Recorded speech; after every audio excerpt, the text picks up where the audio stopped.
গান ও গল্প চ্যানেলের প্রধান উদ্দেশ্য শ্রোতাদের বিনোদন, কোনো ধর্মীয় সম্প্রদায় বা ব্যক্তিগত ধর্মীয় বিশ্বাসকে আঘাত করা নয়। আমরা আশা করব গান ও গল্প চ্যানেলের শ্রোতারা নিছক গল্প শোনার আনন্দে এই গল্পটি গ্রহণ করবেন। তোমরা কি কালো জাদুর কথা শুনেছ? সেই জাদু যা মানুষকে ক্ষমতা দেয় কিন্তু সেই সঙ্গে তার জীবন থেকে কেড়ে নেয় সব কিছু। এই গল্পটা ঠিক তেমনই এক জাদুর এক অভিশপ্ত গল্প। গল্পকথকের গলা কাঁপতে থাকে, যেন তার বলা প্রতিটি শব্দ ভয়ের মধ্যে ডুবে আছে। সে ধীরে ধীরে বলতে শুরু করে। এই গল্পের শুরু বহু বছর আগে, যখন কালো জাদুর অভিশাপ এই পৃথিবীর অন্ধকারে লুকিয়েছিল। আর যে অভিশাপের কথা আমি বলবো তা এক গ্রাম এবং সেই গ্রামের মানুষদের জীবনকে একেবারে ধ্বংস করে দিয়েছে। এই গ্রামের নাম ছিল রুদ্রপুর। গ্রামের মানুষেরা ছিল সাদা সিধা, কিন্তু তারা সবসময় বিশ্বাস করত অতিপ্রাকৃত শক্তিকে। সেই গ্রামের পাশে ছিল এক গভীর বন। বনের ভেতরে কেউ যেত না। দিনের বেলা বনের চারপাশে খেলা করত শিশুরা, কিন্তু সূর্য ডোবার সঙ্গে সঙ্গে বনকে ঘিরে নেমে আসত কেমন একটা ভয়াবহ অন্ধকার। গ্রামের প্রবীণেরা বলতেন, বনের ভেতরে কিছু আছে যেটা আমাদের থেকে দূরে রাখতে হবে। কিন্তু গ্রামের নতুন প্রজন্ম এসব কথা মানতেই চাইতো না। তারা ভাবত এ তো শুধু পুরনো গল্প গাথা। তাদের মধ্যে একজন ছিল নারায়ণ। নারায়ণ ছিল শিক্ষিত, শহর থেকে পড়াশুনো করে এসেছিল, তাই এসব পুরনো কুসংস্কারে বিশ্বাসই করত না। কিন্তু তার জীবন বদলে গেল সেই দিন, যেদিন সে বনের ভেতরে ঢুকল। একদিন নারায়ণ তার বন্ধুদের নিয়ে বনের ধারে ঘুরতে গেল। বনের ভেতরে কেমন এক রহস্যময় গন্ধ ছিল। বাতাস ভারী ছিল, আর মনে হচ্ছিল সব কিছু নিস্তব্ধ। হঠাৎ করেই তারা একটা পুরনো মন্দির দেখতে পেল। মন্দিরের দরজা ভাঙাচোরা, মাটিতে যেন শতাব্দীর প্রাচীন ধুলো জমে আছে। নারায়ণ ও তার বন্ধুরা মন্দিরের ভিতরে ঢুকল। ভিতরে ঢুকেই তারা দেখতে পেল এক বিশাল মূর্তি, এক মহিলার মূর্তি, যার চোখ ফাঁকা আর ভয়ঙ্কর কালো। নারায়ণ ভিতরে সব কিছু দেখে মুগ্ধ হয়েছিল, কিন্তু তার বন্ধুরা ভয় পেয়েছিল। তারা মন্দিরের ভিতরে বেশিক্ষণ থাকতে চাইল না, কিন্তু নারায়ণ সেখানে আরও কিছুক্ষণ থাকতে চাইল।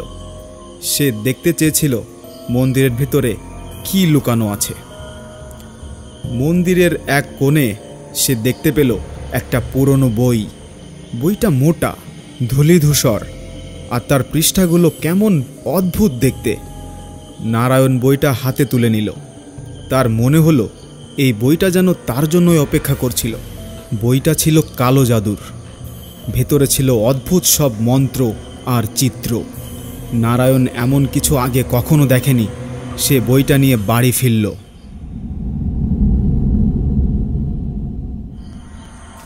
রাতে সে বইটা খুলে দেখল। বইয়ের প্রথম পাতাতেই লেখা ছিল, এই বই খুললেই তুমি আর ফিরে যেতে পারবে না। তুমি যা চাইবে তা পাবে, কিন্তু এর মূল্য তোমাকে দিতে হবে। নারায়ণ এসব কথা পাত্তাই দিল না। সে বইটা পড়তে শুরু করল। বইয়ের পৃষ্ঠাগুলোতে লেখা ছিল কালো জাদুর সব মন্ত্র। সেই মন্ত্রগুলো পড়তে গিয়ে নারায়ণ অনুভব করল তার ভিতরে এক অদ্ভুত শক্তি প্রবাহিত হচ্ছে।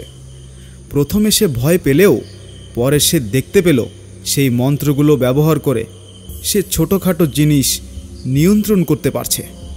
তার জীবনে ধীরে ধীরে পরিবর্তন আসা শুরু করল। প্রথমে নারায়ণ তার চারপাশের লোকজনকে প্রভাবিত করতে লাগলো। সে ছোটোখাটো মন্ত্র ব্যবহার করে গ্রামের মানুষদের উপর তার ক্ষমতা প্রয়োগ করল। কেউ জানত না কিভাবে সে এতটা শক্তিশালী হয়ে উঠেছে। গ্রামের মানুষ তার প্রতি আকৃষ্ট হতে লাগলো, কিন্তু নারায়ণ জানত কালো জাদুর শক্তি এত সহজে আসে না। বইয়ের পৃষ্ঠাগুলোতে লেখা ছিল প্রতিটি শক্তির জন্য একটা মূল্য দিতে হয়। নারায়ণ বুঝতে পারল তার এই ক্ষমতার মূল্য দিতে হবে। এরপর নারায়ণ আরও বড় কিছু করার চেষ্টা করল। সে কালো জাদুর সবচেয়ে ভয়ানক মন্ত্রগুলো শিখে ফেলল। একদিন সে সিদ্ধান্ত নিল গ্রামের মানুষের উপর এক ভয়ঙ্কর অভিশাপ প্রয়োগ করবে। সে চেয়েছিল গ্রামের সবাই তার অধীনে থাকবে, আর কেউ তার বিরোধিতা করতে পারবে না। সে এক গভীর রাতে মন্ত্র পড়তে শুরু করল।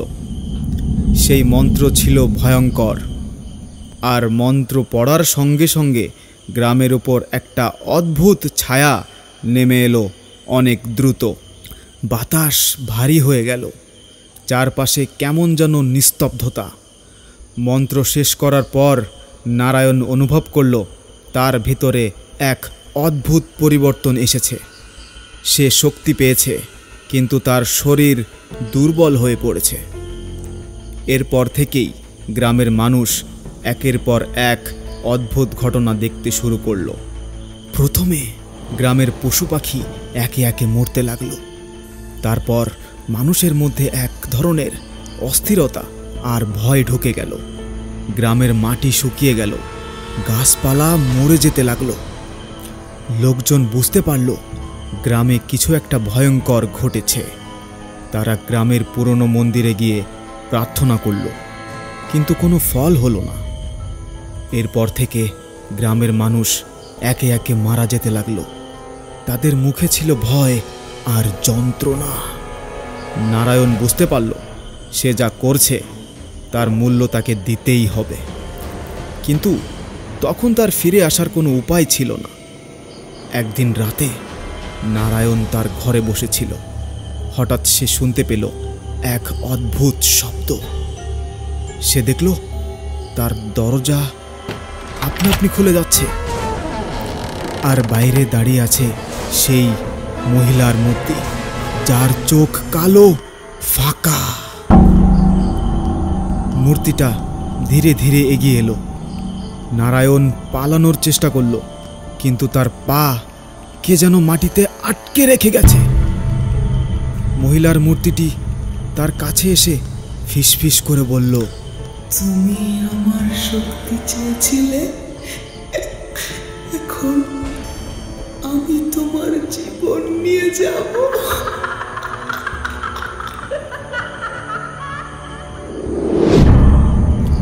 এরপর থেকে নারায়ণকে আর কখনো গ্রামে দেখা যায়নি। তারপর গ্রামটা আস্তে আস্তে ধ্বংস হয়ে গেল। আপনারা এতক্ষণ শুনলেন কালো জাদুর অভিশাপ। আরও নতুন নতুন গল্পের আপডেট পেতে সাবস্ক্রাইব করে যুক্ত থাকুন আমাদের ইউটিউব চ্যানেল গান ও গল্প। দর্শকদের কাছে আমাদের নিবেদন, আপনাদের নিকট ভৌতিক ও রোমাঞ্চকর গল্প থাকলে আমাদের পাঠান। আমরা অবশ্যই আপনাদের গল্প পাঠ করব। চ্যানেলের ডেসক্রিপশানে আমাদের ইমেল দেওয়া আছে, সেখানে আপনার গল্প পাঠান। বেশি বেশি করে শেয়ার করে আমাদের সাপোর্ট করুন এবং আমাদের সঙ্গে থাকুন। ধন্যবাদ।